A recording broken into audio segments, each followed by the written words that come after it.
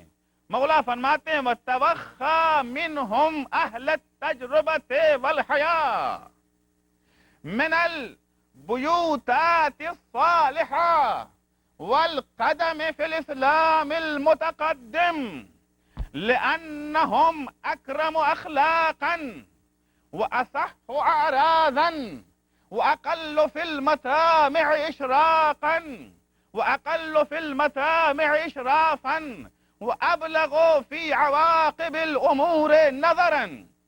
مالک، جب تم اپنے لیے معاونین کا انتخاب کرو گے جو تمہارے ساتھ مل کر کے حکومت کو چلائیں گے، تو دیکھو معاون ہر کسی کو نہ بنانا، اپنی حکومت میں ہر کس و ناکس کو حصہ مت دینا۔ پہلی چیز دیکھو تجربے کار افراد کون ہیں، وہ افراد کون ہیں جو حیا والے ہیں، جو شرم والے ہیں۔ تجربے کار افراد کو انتخاب کرنا، اہل حیا و شرم کو انتخاب کرنا، لیکن یہ صفت کافی نہیں ہے، بلکہ وہ اہل تجربہ، وہ اہل حیا جن کا تعلق نیک گھرانے سے ہو، وہ اہل تجربہ، وہ اہل حیا جن کا تعلق ان گھرانے سے ہو جو اسلام میں ہمیشہ پیش قدم رہے ہیں، ان لوگوں کو انتخاب کرنا، کیونکہ وہ گھرانے جو نیک گھرانے ہیں، وہ خاندان جو اسلام میں پیش قدم رہے ہیں، یہ وہ افراد ہیں جن کی صفت یہ ہے کہ اکرم و اخلاقاً ان کا ہی کردار اچھا ہوتا ہے۔ یہ وہ افراد ہیں اصح و اعراضاً جن کا راہ و روش، جن کا راستہ درست ہوتا ہے۔ اقل فی المطامع اشرافاً ان کی لالچ انتہائی کم ہوتی ہے۔ وَأَبْلَغُوا فِي عَوَاقِبِ الْأُمُورِ نَظَرًا ان کی رائے صائب ہوتی ہے، ان کی نگاہ دور اندیش ہوا کرتی ہے۔ صلوات پڑھیں گے محمد و آل محمد پر۔ تو عزیزو، سائنسی اصول اور احادیث و قرآن کی روشنی میں کافی حد تک یہ بات واضح ہو گئی کہ سعادت و شقاوت کی بنیاد اور ابتدائی منزل ہے بطن مادر اور خاندان۔ اسی لیے پیغمبر نے فرمایا تھا السعید من سعد فی بطن امہ والشقی من شقیا فی بطن امہ۔ سعادت کی بنیاد شکم مادر میں پڑ جاتی ہے، شقاوت کی اساس بھی شکم مادر میں پڑ جاتی ہے۔ اگر بچے کو سعید بنانا ہے، اگر بچے کو خوشبخت بنانا ہے تو اس کا اہتمام بطن مادر سے کرو۔ انتخاب ہمسر کے وقت کرو، جس وقت شوہر کا انتخاب کیا جا رہا ہے، جس وقت بیوی کا انتخاب کیا جا رہا ہے، لڑکے لڑکی کے انتخاب کے موقع پر، لڑکی لڑکے کے انتخاب کے موقع پر، دونوں خاندان جب انتخاب کرنے چلیں پہلی چیز یہ دیکھیں کہ کتنا شریف خاندان ہے، کتنا شریف خاندان ہے۔ چنانچہ پیغمبر فرماتے ہیں ایاکم وخضراء الدمن۔ قیل یا رسول اللہ وما خضراء الدمن؟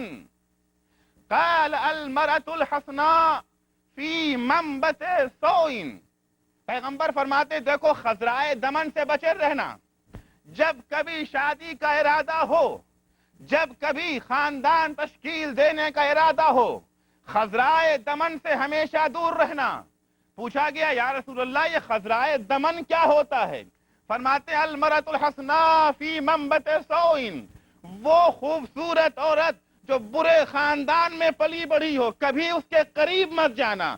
صلوات پڑھیں گے محمد و آل محمد پر۔ کبھی اس کے قریب نہ جانا، کیونکہ خاندان کے اثرات بچے پر اثر انداز ہوتے ہیں، خاندانی فضائل اور رذائل بچے پر اثر کرتے ہیں۔ بعض عوامل وہ ہوتے ہیں، میں نے کل بھی عرض کیا تھا کہ وراثت کے بہت سے عوامل ہیں، کوئی ایک دو عامل نہیں ہے، لیکن کچھ چیزیں ہیں جو بچے کو بدبخت بناتی ہیں، جو بچے کو شقی بناتی ہیں۔ انہی چیزوں میں سے کچھ چیزوں کو سائنس نے ثابت کر دکھایا، احادیث میں بھی تذکرہ ہوا۔ میں دو ایک باتیں آپ کی خدمت میں پیش کرتا ہوں۔ اور اسلام نے پوری کوشش کی ہے نسل کی طہارت کے لیے، نسل کی عقلی سلامتی کے لیے، نسل کی جسمانی سلامتی کے لیے، نسل کی معنوی سلامتی کے لیے، نسل کی روحانی سلامتی کے لیے، کہ آنے والی نسل ہر طرح سے سالم نسل رہے۔ آج سائنس بھی مانتی ہے، میڈیکل سائنس کا بھی یہ کہنا ہے کہ اگر والدین پاگل ہیں، دیوانے ہیں، جنون ان کے اندر پایا جاتا ہے، یہ صفات بچے میں منتقل ہوں گے۔ زیادہ تر پاگل ماں باپ کے بچے پاگل ہوا کرتے ہیں۔ عزیزو، جنون بڑی مصیبت ہے، اپنے لیے بھی مصیبت ہے اور سماج کے لیے بھی مصیبت ہے۔ چنانچہ ایک شخص آتا ہے امام جعفر صادق علیہ السلام کے پاس، آ کر کے امام سے عرض کرتا ہے کہ مولا، ایک شخص ہے جسے ایک خوبصورت عورت سے محبت ہو گئی ہے، مگر وہ عورت پاگل ہے، وہی مجنونہ، کیا یہ شخص اس سے شادی کر سکتا ہے؟ امام نے کہا لا، ہرگز نہیں، ہرگز نہیں۔ ہاں، اگر پاگل کنیز ہے اس کے پاس، اس پاگل کنیز سے جنسی تسکین تو کر سکتا ہے، لیکن بچہ اس سے پیدا نہیں کر سکتا۔ ان كانت عنده امة مجنونة فلا باس ان يطعها ولا يطلب ولدها، بچہ اسے پیدا نہ کرے، کیونکہ اگر بچہ پیدا ہوگا ماں کا جنون سرایت کرے گا بچے کے اندر۔ اور اسلام قطعاً ہرگز نہیں چاہتا کہ مسلم امت میں جنون یا دیوانگی یا حماقت نظر آئے۔ عقلی سلامتی بہت اہم ہے۔ عزیزوں، میں نے بار بار عرض کر رہا ہوں کہ جو باتیں میں پیش کر رہا ہوں یہ وہ باتیں ہیں جسے آج کی سائنس اور آج کا علم بھی تسلیم کرتا ہے۔ آپ ڈاکٹر کیرل کی راہ زندگی اٹھا کر کے دیکھیں، مجھے انگریزی میں اس کا نام نہیں پتا، میں نے فارسی میں پڑھا اس کتاب کو۔ ڈاکٹر کیرل جو انسان شناسی کے مشہور دانشور ہیں، وہ اپنی کتاب میں لکھتے ہیں بہت بڑا جرم یہ ہے کہ پاگل ماں باپ سے بچے پیدا ہوں۔ بہت سے ممالک نے قوانین اس طرح کے بنا رکھے ہیں کہ پاگل ماں باپ سے بچے پیدا نہ ہو سکیں۔ اسلام نے بھی اسی بات پہ زور دیا ہے۔ چنانچہ پیغمبر اسلام صلی اللہ علیہ وآلہ وسلم فرماتے ایاکم وتزوج الحمقاء فإِنَّا صُحْبَتَهَا بَلَاءٌ وَوَلَدَهَا ضَيَاءٌ۔ دیکھو، کبھی بھی احمق، بیوقوف اور پاگل لوگوں سے شادی نہ کرنا، کبھی بھی شادی نہ کرنا۔ کیوں؟ فَإِنَّا صُحْبَتَهَا بَلَاءٌ، کیونکہ ایسے لوگوں کی ہمنشینی ایک مصیبت ہے، بلا ہے۔ وَوَلَدَهَا ضَيَاءٌ، اور جو بچہ ان سے دنیا میں وجود میں آئے گا یہ سماج کے لیے مصیبت ہے۔ لہذا نہ پاگل سے شادی کرنا، نہ احمق سے شادی کرنا۔ کیوں؟ اس لیے کہ ان کے صفات بچے میں منتقل ہوں گے اور بچہ سعید بننے کے بجائے شقی بن جایا کرے گا۔ ایک اور چیز جو بچے پر بطن مادر میں اثر انداز ہوتی ہے وہ ہے شراب۔ شراب خود مصیبت، شراب پینے والے کے لیے مصیبت، معاشرے کے لیے مصیبت، سماج کے لیے مصیبت۔ شرابی سے جو بچے پیدا ہوتے ہیں وہ خود مصیبت ہوتے ہیں۔ میں بار بار عرض کیے دے رہا ہوں کہ جو باتیں میں کہہ رہا ہوں صرف مذہبی عقیدہ نہیں پیش کر رہا ہوں، ان تمام مذہبی نظریات، عقائد، احادیث اور آیات کے پیچھے سائنسی تائید بھی موجود ہے۔ اگرچہ سائنسی تائید نہ بھی ہوتی تو ہمیں کوئی اس کی ضرورت نہ تھی، کیونکہ ہمارے لیے قول خدا ہی سب کچھ ہے، قول نبی ہی سب کچھ ہے۔ لیکن خوشبختی یہ ہے کہ آج سائنس نے بھی اس کی تصدیق کر دی ہے۔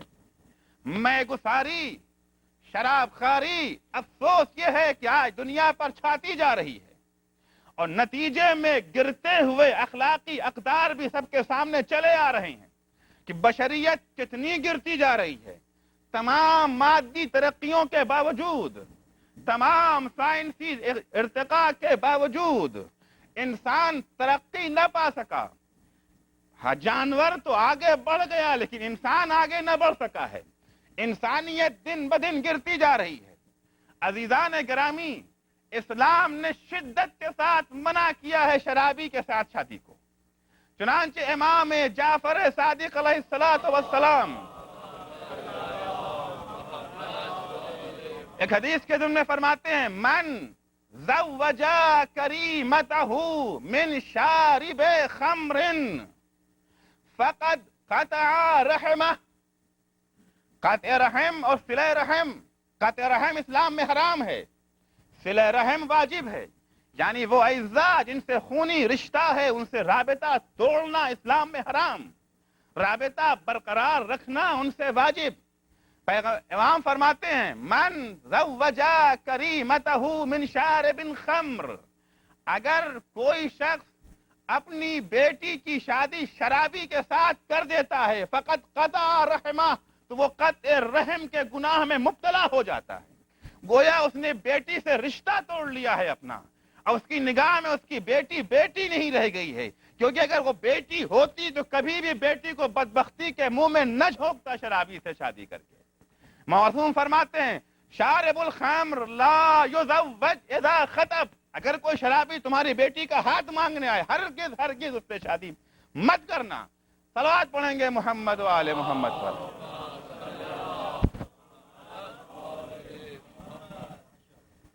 شرابی، کیونکہ شراب انسان کے جسم پر بھی برے اثر چھوڑتی ہے اور انسان کے ذہنی اور مغزی خلیوں اور سیلز کے اوپر بھی غلط اثر چھوڑتی ہے. وہ اثرات بچے میں منتقل ہوتے ہیں.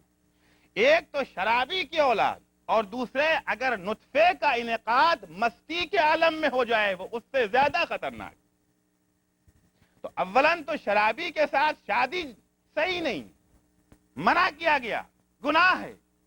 اب اگر کسی مومنہ کی شادی ہو گئی، اسے پتہ نہیں تھا کہ شوہر شرابی ہے، نہیں جانتی تھی کہ شوہر شرابی ہے، گھر جانے کے بعد پتا چلا کہ شوہر شرابی ہے، نجات بھی نہیں مل رہی اس سے. بیوی پر شوہر کے جنسی تقاضوں کی تکمیل ضروری قرار دی گئی. لیکن اگر شوہر مستی کے عالم میں ہے، شراب پیے ہوئے ہے، تو حدیث سنیں، لرزہ دینے والی حدیث، وہی اسلام جو ایسے موقع پر بیوی پر شوہر کی اطاعت کو فرض کرتا ہے، یہاں پر نافرمانی کو واجب قرار دیتا ہے. معصوم فرماتے ہیں، ایما امرأۃ اطاعت زوجها وهو شارب الخمر كان لها من الخطايا بعدد نجوم السماء وكل مولود تلد منه فهو نجس ولا يقبل الله منها صرفا ولا عدلا حتى يموت زوجها او يخلع عنه نفسها. صلوات پڑھیں محمد و آل محمد پر. کیا فرماتے ہیں معصوم؟ اگر کوئی عورت اپنے اس شوہر کی اطاعت کرے جو شراب کے نشے میں مست ہے، اگر اس نے اس موقع پر شوہر کی اطاعت کر لی، اس کے گناہ اتنے زیادہ ہوں گے جتنے آسمان پر ستارے ہیں، جتنے آسمان پر ستارے ہیں. اور جو بچہ اس عالم میں منعقد ہوگا، جو بچہ ایسے حالات میں پیدا ہوگا، وہ بچہ نحوست ہوگا، پلیدی ہوگا، نجاست ہوگا. اور جو عورت یہ اطاعت کرے گی اپنے شوہر کے ایسے موقع پر، کیونکہ اب یہ تنہا خود کا عمل نہیں رہ گیا، کیونکہ جو نسل پیدا ہو رہی ہے گویا بدبختی اور شقاوت کی بنیاد رکھی جا رہی ہے. ایک دفعہ فردی عمل ہوتا ہے، ہم نے شراب پی لی، ہم نے چوری کر لیا، نہیں، ایک دفعہ جب سماجی عمل ہو جاتا ہے، اجتماع میں اس کے اثرات مترتب ہوتے ہیں، گناہ بھی بڑھ جاتا ہے. لا يقبل اللہ منها صرفا ولا عدلا. اب یہ عورت توبہ بھی کرے، اللہ معاف نہیں کرے گا. توبہ بھی کرے اگر فدیہ دینا چاہے فدیہ بھی قبول، یہاں تک کہ اس کا شوہر یا مر جائے یا اس کو چھوڑ دے۔ کیوں اتنی اہمیت ہے؟ اس لیے کہ یہ صفات منتقل ہوتے ہیں بعد کی نسلوں۔ صفات کا سلسلہ ذات تک محدود نہیں رہ جاتا، پوری کی پوری نسل تباہ ہو جاتی ہے، پوری کی پوری نسل برباد ہو جاتی ہے۔ اسی لیے پیغمبر نے کہا سعید فی بطن امہ وشقی فی بطن امہ۔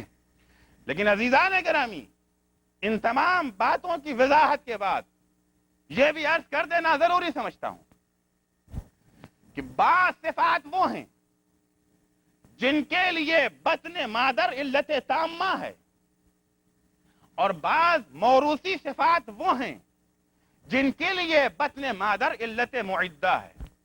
اب یہ دو بہت گاڑھے لفظ ہو گئے، علت تامہ اور علت معدہ، اسے واضح کرنا پڑے گا ورنہ ساری بات بیکار ہو جائے گی۔ علت تامہ، علت معدہ، کچھ چیزیں علت تامہ ہوا کرتی ہیں۔ فرض کیجئے آگ جلانا چاہتے ہیں تو آگ جلانے کے لیے سوکھی لکڑی، مٹی کا تیل اور ماچس کی تیلی، یہ تینوں چیزیں مل کے کیا ہیں؟ تینوں چیزیں مل کر کے علت تامہ ہیں۔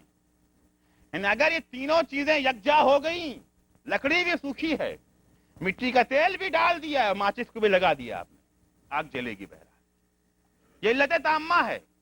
کچھ چیزیں علت معدہ ہوا کرتی ہیں۔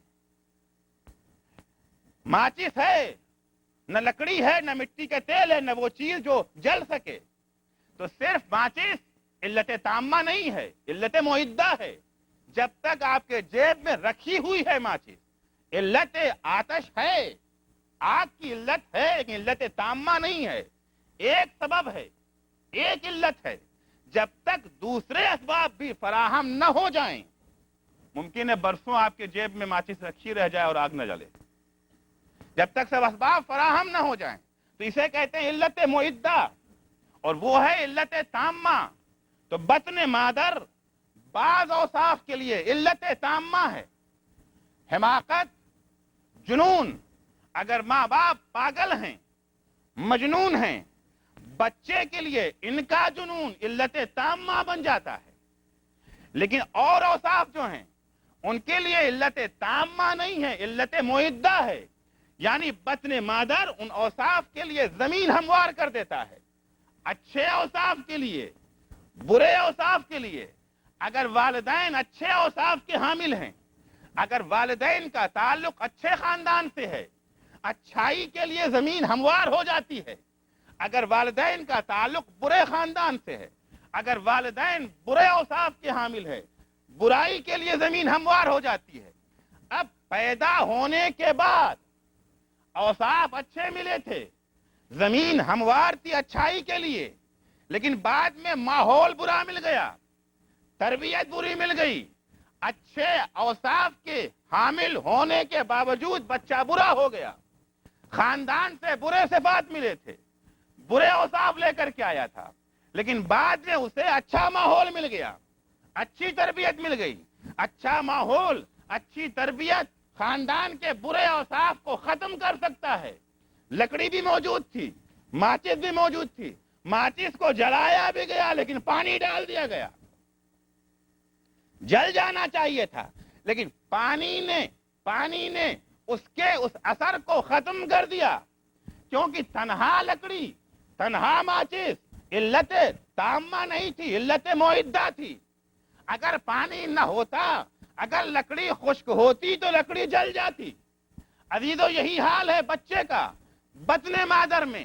بچہ جو خاندانی اوصاف کو لیتا ہے، جو ماں باپ کے صفات کو لیتا ہے، زمین ہموار ہو جاتی ہے، ایک منزل طے ہو جاتی ہے۔ اب اگر اچھے اوصاف کے حامل بچے کو اچھا ماحول بھی مل جائے، اچھے اوصاف کے حامل بچے کو اچھی تربیت بھی مل جائے، اچھا استاد بھی مل جائے تو کیا کہنا، لیکن اگر اوصاف اچھے تھے، ماحول غلط مل گیا، تربیت بری مل گئی، اسی کو جو کہتے ہیں ولی کے گھر میں شیطان۔